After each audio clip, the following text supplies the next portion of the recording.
Just the tips.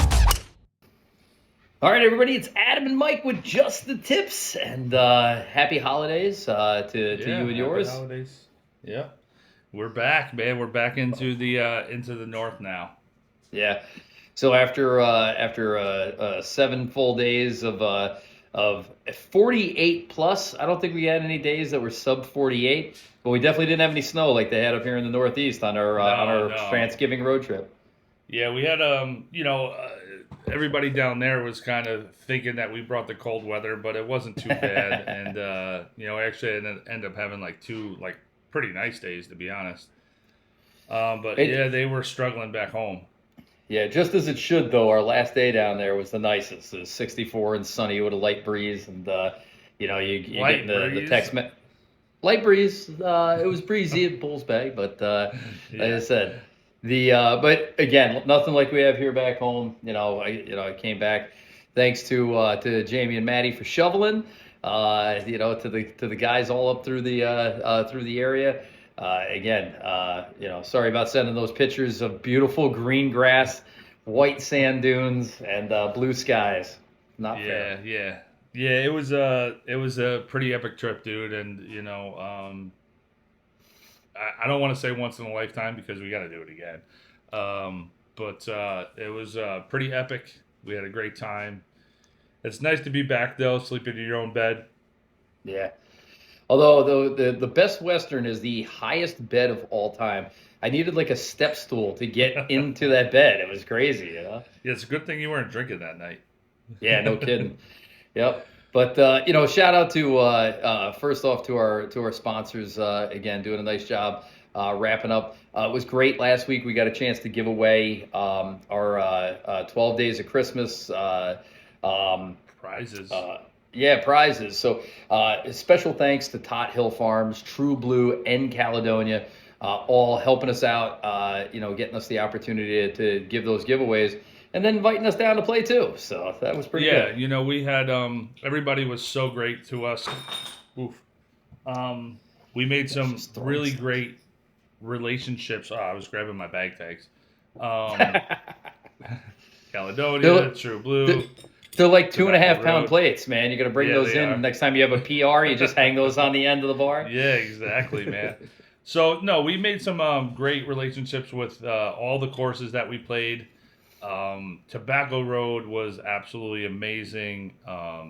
Everybody there, everybody at True Blue, Caledonia, Ocean Course, Bulls Bay, Royal New Kent, everybody was absolutely amazing. And guys, listen, we're going to have this content coming out soon, probably start of the year. I would say start of the year.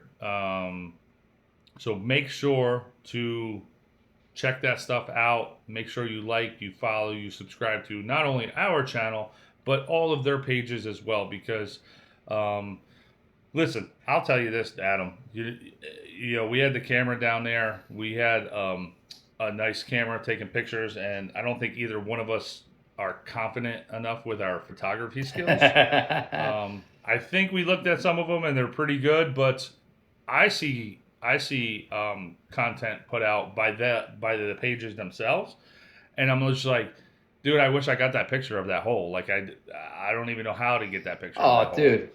No, the difference between a professional photographer with professional equipment. I mean, we got some pretty good equipment. So I think you and I were saying too, we'll just take a lot of pictures, and just by default, some of them will be good. Yeah. So, but listen, I check out the pages every single day, and I mean the photos of Tobacco Road, the photos of Tot Hill Farm and Caledonia True Blue. These guys all do such a great job. Oh, yeah. And make sure you follow their pages because it'll make you want to go play there. Yeah. And just a heads up, I just noticed Tot Hill Farms just put in a TikTok account, different content than their Instagram account. So, like I said, it's relatively new. It's probably only a few weeks old. So check out Tot Hill Farms when you get a chance. Yeah. But you said that Just the Tips was on there quite a bit. Yeah. Yep. They used our content. So again, you and I always have a pre-conference about what this thing should be about. And then I feel like the minute we get on here, we go completely off the rails. I mean, I could sit. I'd love to talk about some of our new contacts. So we won't really spoil the courses and stuff like that. But the people we met along these trips, the relationships we're forming, and the friends that we have in and around the golf community is getting very, very special. Yeah, I think this trip was really eye-opening for me, and we've had this conversation off camera about like what this channel is going to be. I really think the relationships that we forged here on this trip, and just the different level that we did Yeah. with not only just playing golf, but Strantz, so and so and so and so and so and so that I'm not going to say names yet, but Okay. it really just dives into like something deeper than just hitting a little white ball and getting it in a hole. So I thought when we started the channel, that we would get partnerships and sponsorships. In the back of my head it would be like Titleist or Callaway or some minor manufacturers of ancillary golf products. That really hasn't happened for us, but something better's happened that we weren't even anticipating, and that's really getting the chance to be part of this very tight knit, this very deeply entrenched golf community of designers, architects, and owners. And again, not that Titleist and Callaway aren't important to the industry, but when you get a chance to sit down with somebody who owns a golf course, and the reason they own it is because they love the designer, they love the course, their passion is about golf and about this, and they're trying to be like a curator or a steward of this property. That stuff's really, really special. And then the folks that built and designed it, and the history around it, and the how to, dude. Like I said, these relationships I'm coveting. Just to kind of have that, I don't want to say behind the scenes, but like the first-hand story. You know what I mean? Yeah. Like that first-hand story of like, well, we had this, and it's just absolutely amazing to have these conversations with people who were there. You know what I mean? Yeah. And it's just it was an awesome trip. But that is for another podcast. That is for when the content is coming out. I'm still uploading all of the stuff. I got the computer in the living room running. I got the laptop running, uploading as much as we can because we got so much content. So, but it was a lot of fun. We said enough to carry us all the way through the winter. I mean, Yeah, I mean, it's gotta be. I'm excited. I'm excited for it. I don't even care about how far it carries us. I'm just excited to go through all of it and have those memories of this epic trip. Yep. So let's just say we played. So we played Royal New Kent. We played Tobacco Road, True Blue, Ocean Course, Bulls Bay, Caledonia, Bulls Bay. Yep. Yep. So 7 courses in 7 days. 6 3 of states. Five of the 7 East Coast Strantz designs. And again, got a little mistracked by the weather. This Northeast, but like I said, I don't want to say once in a lifetime because I hope it happens a lot more. But an epic road trip. What do you got? 1, 2, 3, 4, 5, 6. You got 7 states. We played in 3 of them over 7 days, 7 championship courses. We estimated at roughly $1 million worth of golf we played. I lost $1 million of golf balls. you know it's bad at Royal New Kent when you're like, I see some good balls over there in the bushes. Let's go grab those because man, go through the prickers. But no, so let's, like I said, we're gonna save the trip for another podcast because I think we really need to sit down and kind of organize how we're gonna talk about it. But I want to talk about playing 7 courses in 7 days, and aside from 2 of them, we had a pretty good pace of play out there. Like everything was we had, not that the other two were not enjoyable, but it was slow, and we are always a twosome. But we understand that because we're filming, so it's not like we're pressing on anyone ahead of us. But 5 of the rounds, the pace was amazing. Yep. Right? And we're talking about legit golf courses. We're not talking about your little hometown dinky course. We're talking about the Ocean Course at Kiowa. We're talking about Tobacco Road and Royal New Kent. Like these True Blue, dude. Like we're talking legit courses, and the only 2 that we did, I don't even remember checking the time. I mean, it was a 5-hour round at True Blue, but that's because they had an event there, right? And Caledonia was super packed. And I don't even know if that was a 5-hour round, to be honest. And we stopped and did an interview in the middle of it. So I always say that when you and I play as a twosome and we're filming, we're playing to the speed of a slow threesome or a fast foursome. That's why they give us, they block out that space. But with the exception of 2 courses, the vast majority of the time, including the Ocean Course at Kiowa, I felt like we were the only people on the golf courses. There was stack to stack tee times, but we were the guys in front of us got out a little bit. The guys behind us never pressed us. It felt like we were floating through the courses that were all by ourselves, with the exception of 2. And we would say those 2 courses are kind of in the epicenter of the golf world, and their tee times were booked out. And things were pushed back because of a frost delay. So that stuff. But I mean, they did that at Tobacco Road, and we still wouldn't have to hustle, but we still finished in like a 4:20. Yeah. You know what I mean? Like, so when we played True Blue in Caledonia, the one thing that strikes me out there is, one, like I said, they're in the heart, the epicenter of the golf universe. So you can't get any more densely packed than that. Plus, their weather's still running good. Plus, they're running some absolutely spectacular, late fall specials.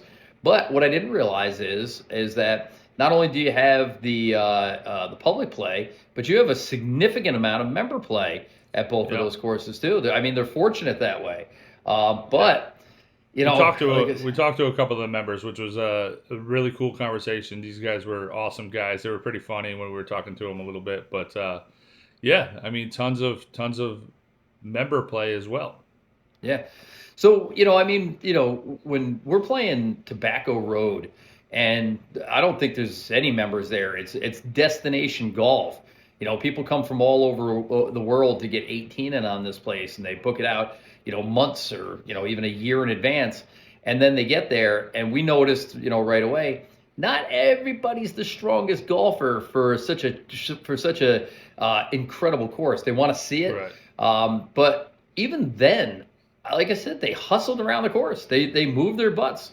The fastest though was Bulls Bay, and again, you got private membership, impossible to get on. There's no public play there whatsoever. You got to be like one of the top golf influencers in South Carolina on that day. But we get out there, and Mike and I are playing our normal, fast threesome or slow threesome, fast foursome pace, and these guys are bearing down on us. Mike starts getting all pissed off. I'm like, let's let them play. I wasn't mad. It was definitely messing with my game a little bit, just because you were playing really well, and then these guys started pressing us. But they were a foursome, and some of them were walking. I know, man, and they were on us. I'm like, I turned around on 11, and I was like, all right, we got a little space. They're on the tee. We're on 12T, and I mean, I go and hit my chip, and they're coming over to the tee. I'm like, what is going on? But, I also, when I go to play places like that, I want to be on my best behavior and not give them any reason to be like, you guys are not allowed here again, like anything like that. So, I always try to, keep up ahead of those guys. But who's faster, the walking members at Bulls Bay or the women at the members of Albany Country Club? Both, I don't know. Both the fastest people in the world, man. Those ladies were serious, man. Serious. That was awesome. But no, so it's something that I want to talk about, because when you're playing your home course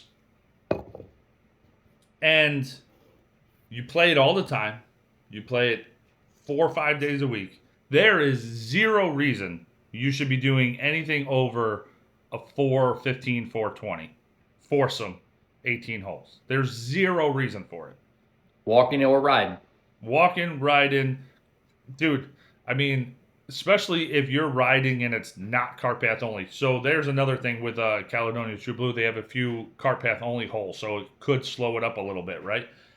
We were still doing sub 430 on packed courses, dude. Packed courses. So let's talk about the things that slow golf courses down outside of slow play, just general, not knowing how to get your stuff together. So, number one is a new course. I mean, we only played two brand new courses that we never saw before, but that can always be a little bit of a challenge. Championship courses three new courses we never saw. Royal New Kent, Tobacco Road, and Bulls Bay. Oh, Bulls Bay. Okay. Yeah. So half the courses really we see played... Ocean Course the first time since you couldn't see more than 20 feet in front of you. Yeah, also true. So whether a new course where you're not sure where to hit the ball, you got to kind of look at it. You're really good in the cart using the GPS when it's available to figure out, if I hit my drive this far, that's where it's going to go.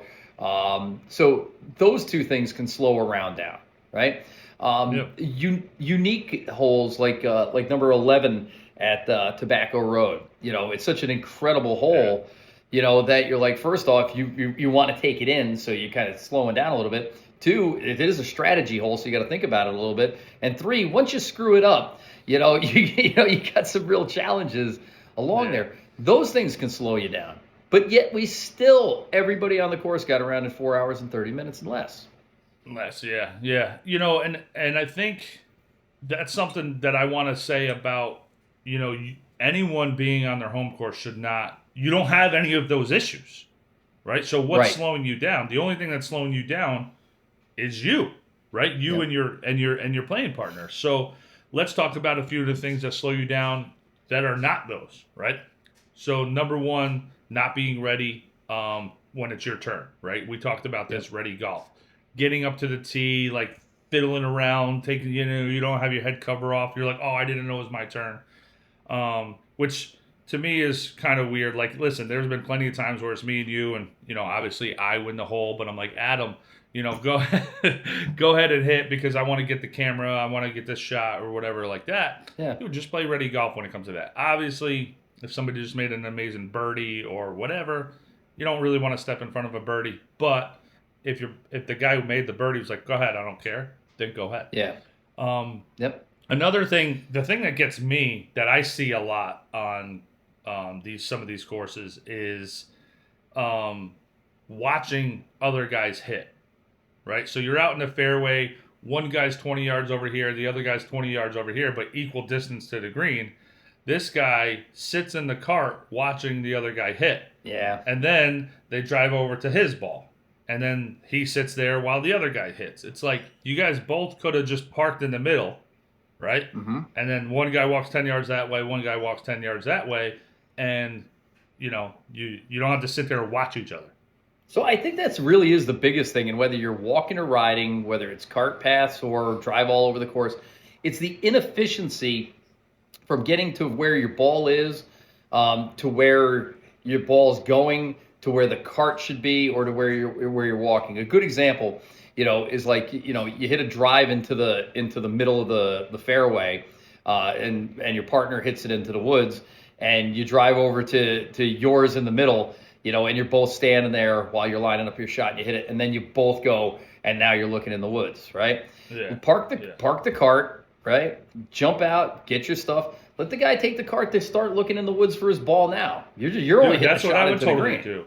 That's what I would totally do. So when you hit one into the woods and I'm in the middle of the fairway, I would leave the cart with you, right? I'm like, hey, I think you kind of like, and I'm the driver. I would leave the cart there so that way you can get your clubs and get your rangefinder and, kind of touch the GPS if you need it. Yeah. You have everything there because you don't have a straightforward shot. And either I would help you, or if I know it's gonzo, I'll just walk over to my ball and bring the rangefinder with me and shoot shoot the pin, and just wait for you. And then, you figure out what you got to do, and then you drive over to me. I can already pull a club, boom, hit. So then the second one is, and we see this a lot, and it happens in amateur golf all the time. We're not professionals, but you come up short of the green, or you're wildly left, or you're wildly right. You're not within 5-yard chipping distance. You still got a 20-yard shot. You still got a 50-yard shot to get onto the green, right? But you're looking, and where the green complex sets up and where the next tee is, a lot of times people will give themselves this zigzag path. So their ball is front right. The next tee is straight behind the green but deep. You park the cart pin high left, right? And now all of a sudden you're making this zigzag all over the place, and you're back and forth to the cart, and you don't have this stuff. So dropping some, you drop your person off in front of at their ball. They get their equipment, and then you drive all the way around the back of the green. Your equipment.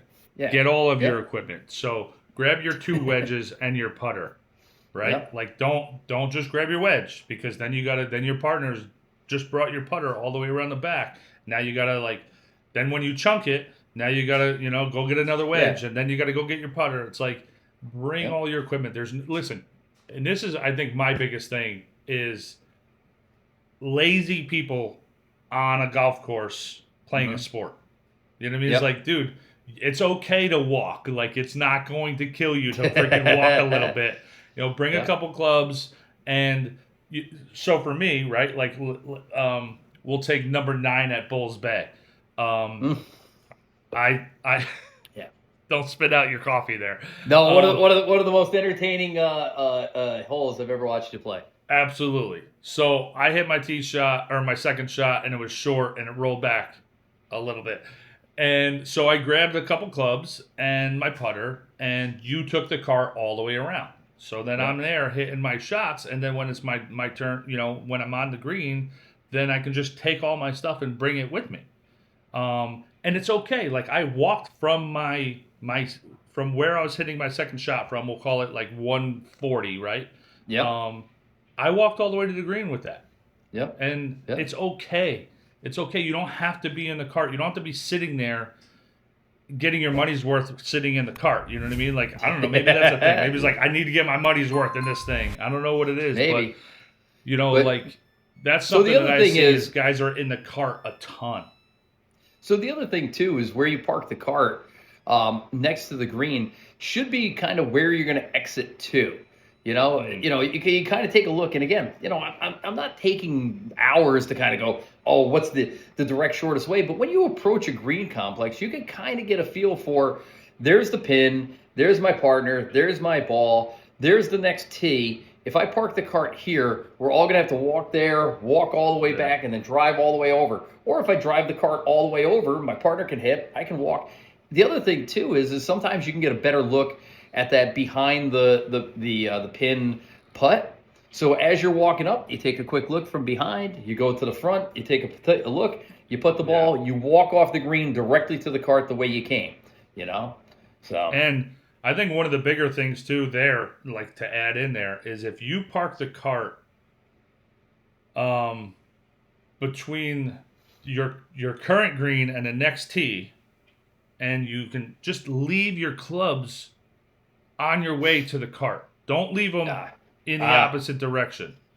I don't know how you want to, if you have a better way to explain that. So first off is I don't like taking a cart. Resort courses, they make you take them. Yeah. Some of these courses just aren't designed for walking. If it's a quarter mile through a neighborhood to the next hole. This cart that we're talking about can also be your push cart, by the way. Right. So again, if I have to take clubs out of the cart, one of the things that is really important is you want to really jam up the course, forget your pitch and wedge, or your, on the green and have to come back for it, right? So it doesn't have to be far, far away, like on the fringe, but between the pin and the cart, take your extra clubs that you brought and set them, horizontally to them. So you literally have to walk past them, right? Yeah. The number one thing I think that happens to people is they chip the ball, they leave their clubs there, they grab their putter, they walk up, they putt the ball, then they have to backtrack to the edge of the green to walk all the way across the green. Yeah. You know, and that's bring your doing clubs, like drop a them triple. around the back. Yeah. Just put them down over there because listen, I don't know. This happens plenty of times where like you're on the green, I'm chipping, right? So now I chipped it on, and now my ball's closer than your approach shot is my third shot. Yep. So now I got to pull the pin for you. So I go up, I grab the pin, I walk towards the cart, put the clubs down, put the pin down, and then I go back and read my putt while you're putting. So say, and again, especially you're playing a new course, a tricked up course, and again, like I said, my head just keeps going back to Tobacco Road. You know, it's so unique, it's so interesting, and you're not 100% sure what's happening. You're driving through bunkers, you're driving up over hills and blind shots like that. So when you don't put yourself in the ideal situation, take your time, hit your shot, but then freaking hustle up off the green. You know, what drives me crazy, you're on a par 3, you're standing on the pin, you get up there, they're just pulling away, so you know you got to wait, and you're watching everything that these people do, and then they screw it up. They put the cart in the wrong spot, or they hit it in a weird spot, and they can't get to it easily, and it's taking extra time. But then they lollygag the hell off the green. I go, are you kidding me? You know, like, come on, like, dude. Don't that's run. One of my things. That's one of my things is like they'll sit there and do all the post-hole things right there. Yeah. Right? Yep. Now, like you were saying, if that cart was on the other side of the green between this green and the next tee, you're not in the way. But if you were in the front of the green and you lollygag there, you clean your clubs, you're gonna grab something out of my pocket, write my score down. Yeah, I dropped my lighter, you know, and then you're doing it. You're right in the way. Now, if you were behind the green going to the next tee, you can do all that stuff. Still, you shouldn't do it. You should do it at the next tee box. But you're not in the way. Get yourself in the right position. And if you're not, right, it happens sometimes. We've seen it. We're like, I almost, you know, that we've had the cart shut off on us and you got to back out because you don't know where to go or this and that. It happens. It completely happens. You don't know which side of the green where the cart path is, or maybe like everybody was short, so you just left the cart short. It's fine, but now hustle and go. You know, don't take your time. Don't take that extra putt because you were like, oh man, I could have made that. You did that. I had to putt that real quick, and we weren't moving that slow. But you're like, they're on the tee. You can't take the extra putt, you know. And I'm like, no, they'll understand. You know, buy them a beer in the clubhouse. Now we can't. On Willie Downs' account. Joe Rice. Yeah. Shout out to Joe Rice, owner of Bulls Bay. Yeah. You know, thanks for one of everything. Thanks for one of everything at the pro shop. Steak sandwich, Bloody Marys, mimosas. Those are like the things that end up. And listen, you know, even we'll just use your extra putt there as an example. Like that takes an extra 30 seconds. Yeah. But you do it on 4 holes. There's 2 minutes.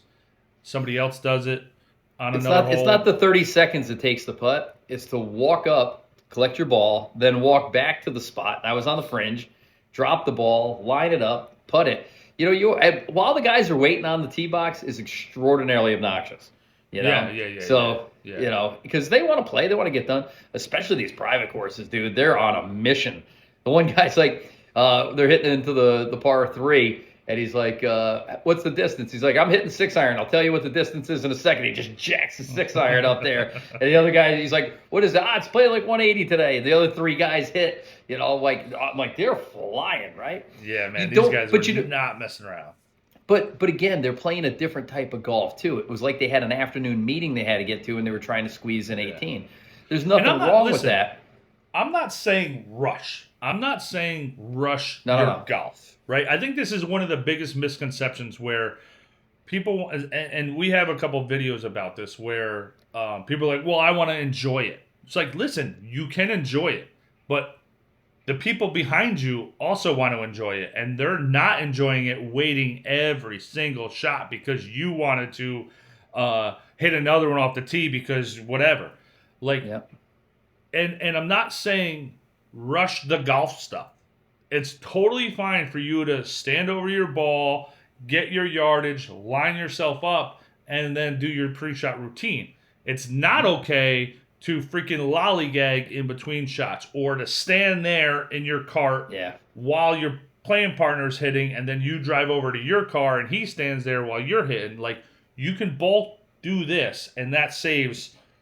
I mean, that would save, I would probably say, at least 2 minutes right there in a fairway. So call that 18 holes. Call it 14 holes because of take the par threes out. That's 28 minutes right there that you would save if you didn't stand there while he hits, and you know what I mean? That saves 2 minutes. And Mike, that's the difference between a sub 4:30 and a 5-hour round. Yeah. You know? And you know, the other thing too, but you can tell when you're on a 5-hour round because you're waiting on every shot, right? Every shot. Every shot, you're just waiting for 2 minutes. And, you know, 2 minutes doesn't sound like a lot until you're doing it on every shot. And then every you're shot. like, now take your tee shot and your fairway shot. So take the par fives out and the par threes. So that's 10 holes, right? Mm-hmm. Waiting, that's 20 minutes.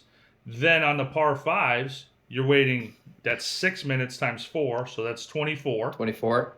That's 44 minutes. That's 44. And then on the par threes, you're waiting, that's another 8 minutes. 4 times 2. 8. You're right. 44, 52 minutes. 52 minutes right there that you can save if you just play efficient. I wouldn't even call it ready golf, right? Because I'm not telling you to hit before your playing partner if you're ahead of him. I'm not even saying that, which you should do or can do. I'm saying you don't have to sit there in the cart on your ass while he's hitting. Unless you hit already. Like, don't be there. Or you're 100 yards ahead of him, or you're 100 yards left and right. You know, but generally, like I said, I think, you know, you and I joke, you know, you always drive and I ride, and I'm like, I'm the passenger princess, but I have jobs I have to do in the cart, you know. And even when we get off the green, you know, and if I feel like we're running a little bit behind, and you picked up my putter cover and I have my putter in there, you'll hand me the putter cover in the cart while we're driving.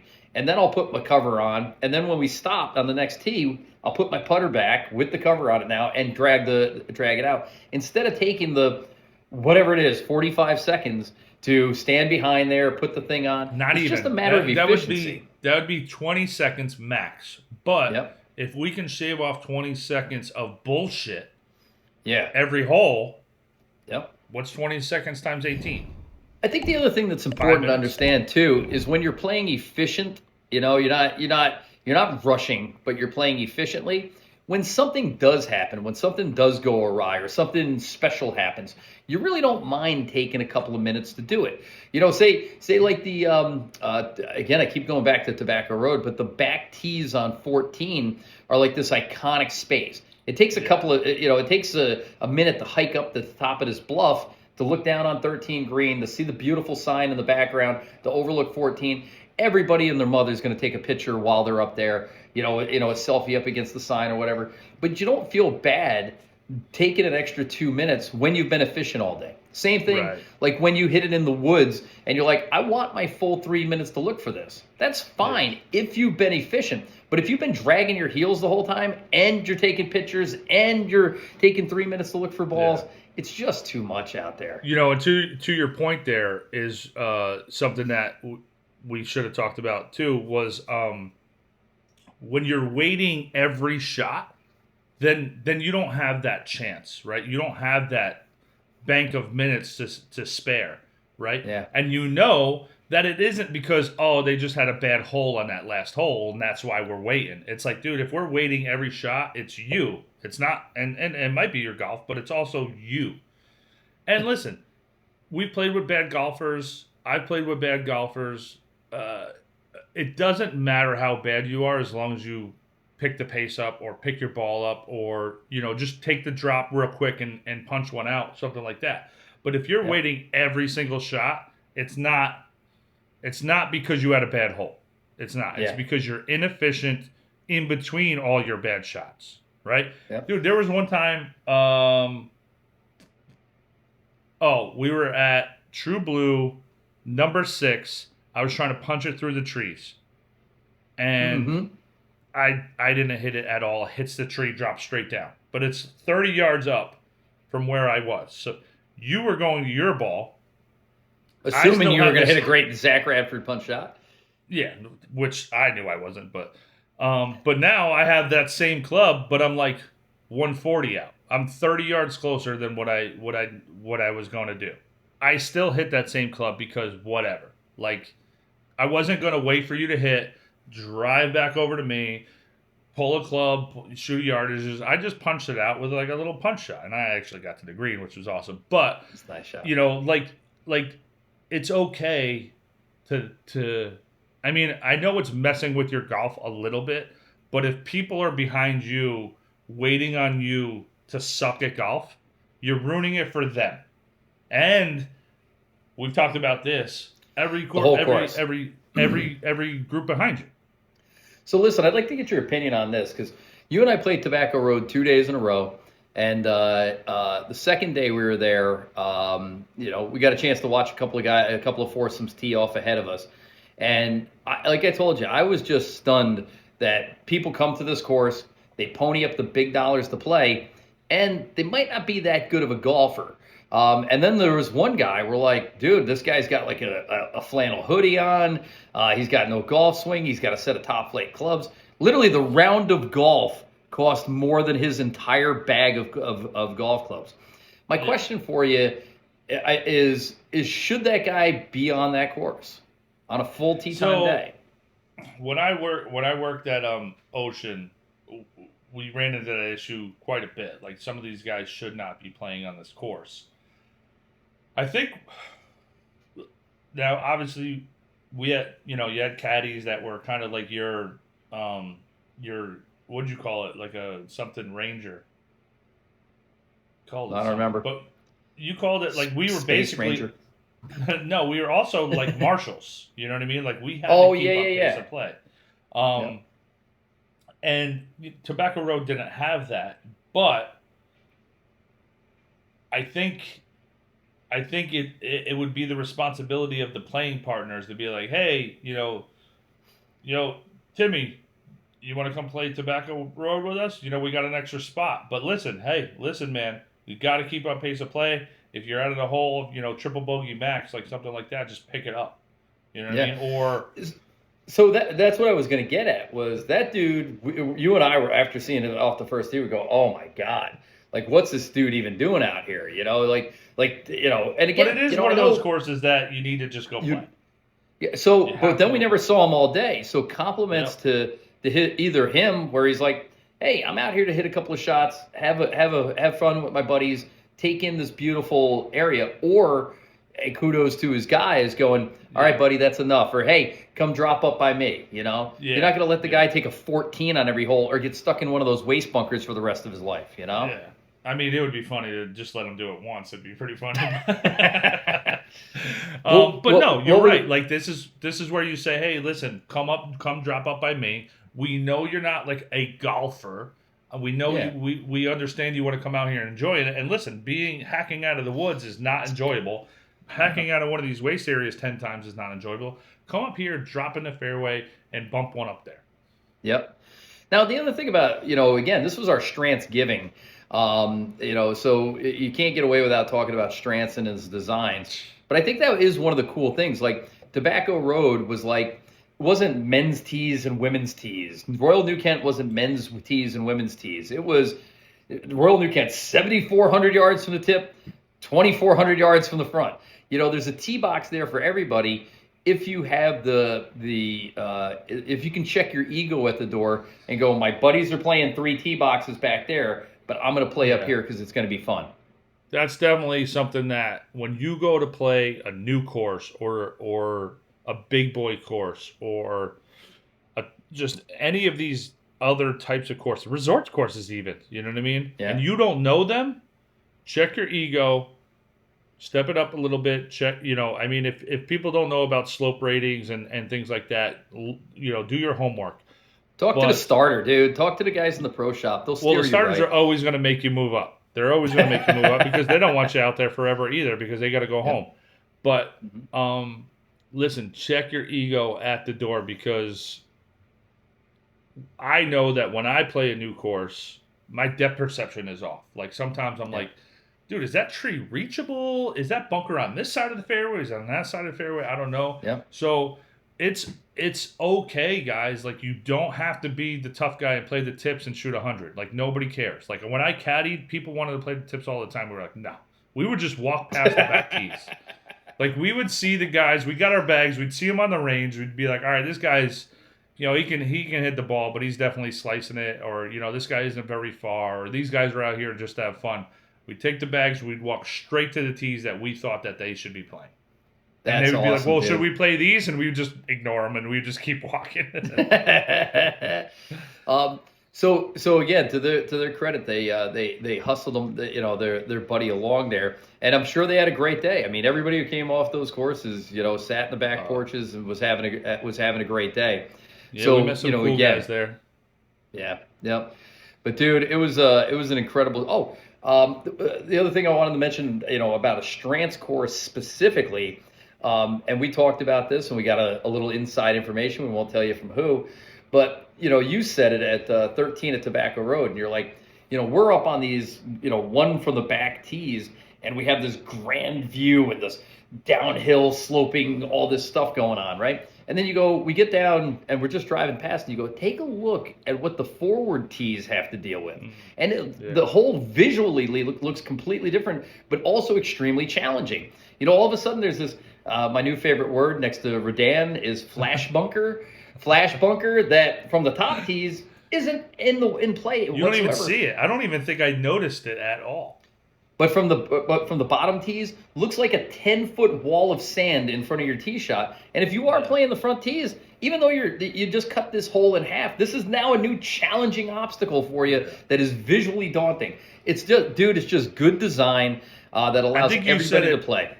I think you said it really well, and I think I worded it incorrectly on the GoPro, but a good designer can take the same hole and make it equally difficult from every tee box, but different.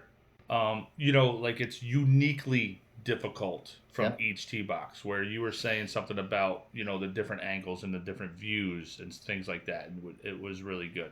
We were just talking about, I was saying, the par threes at Mike Strantz courses have 100 places to put tee boxes to make it interesting. All the way around. A couple of stadium holes where, a traditional golf course or traditional designers make a par three very linear. So if I play the white tees from, the blacks, I'm just 10 yards behind the blues, which are just 10 yards behind the whites that are just 10 yards behind the red. Not these Strantz courses. There's sometimes where, the forward tees are in such a cool place where you're like, that looks like it's more fun to play over there. Well, we played that. We played the little secret course at Tobacco. That was pretty tricky. Do you want to talk about that for a second? No. You get battery issues right now. So no. That's for a different day. Dude, that could be its own podcast by itself. It will be. It will be. And I think every course should have an opportunity like that. We'll start doing it. We're gonna go to every course that we play. We're gonna set up our own little par 3 tees. Just the tips. What was the Ford version? Was El Ranchero. The tips El Ranchero. La Punta. Yeah, no kidding. Jeez. But how much fun. But listen. So we played 7 courses, 1 private, 2 big-time resort public, 2 big-time destination public, and 1 with a caddy. And 5 out of 7 courses, we moved along, or were being pushed along, even as a twosome filming.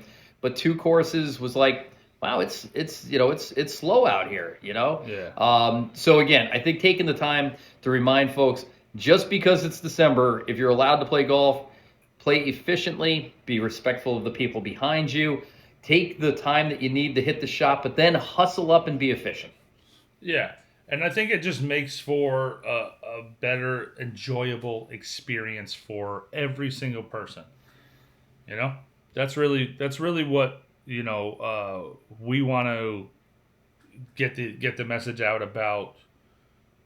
building this game up and growing this game and really making it enjoyable instead of these 5-hour rounds that at your home course. Unnecessary. Unnecessary. Yeah. So right, dude, it was a great podcast today. I'm going to go make myself a pimento cheese and bacon hot dog. My new favorite thing. Some salty golfer beers. Yeah. Shout out to the salty golfer. And what was it? A pineapple blonde. Yeah. By Salty Golfer. So check it out. And just shout out to Puddles. Follow Puddles on Puddles Caddy. Puddles the Caddy on Instagram. Yeah, for your daily updates. Ken from Custom Wedgewoods was there in spirit with us, but it was fun to talk with him every day while he was shoveling. We were showing him some cool stuff he could build. Shout out to Shaft Wraps, getting a lot of love down there. Rybo the caddy's like, what did you stick to your club? He's like, what is this? I'm like, Shaft Wrap, dude. They don't use Shaft Wraps on the Corn Ferry tour, Sun Dogs every single day. Every day for driving and driving. Baby. Saturday Skins, rocking Saturday Skins every day. Now listen, we're sorry Saturday Skins, but it was a little chilly, so jackets were on most of the time. But we'll see what we can pull from the footage. Yep. We need Saturday Skins outerwear is what we discovered. Is a new product line, probably coming in fall 2025. Some cool jackets, hats. It'll be ready for Strantzgiving 2025. I'm telling you. Anyway, dude, actually in California we're not going to need that when we go Strantzgiving 2025. No. The northern courses in California a little chilly up there in the San Francisco Bay Area. It's the down south. It's like it's like Florida. It's a 15-hour drive from the top of California to the bottom. So if we're playing Strantz courses in the upper and the middle late in the season, we'll need some Saturday Skins outerwear. Outerwear. Yep. All right, dude. Dude, listen, this was a blast. Great job planning. Unbelievable execution. And I got a Tot Hill Farms bottle of water I'm going to go drink. I got some deodorant from the Kiowa. I got a toothbrush from Bulls Bay. I hit up all the locker rooms. I don't want to see you for like another month. But I'll see you Monday. There you go. All right, I'm Adam. I'm Mike. Just the tips. Just the tips.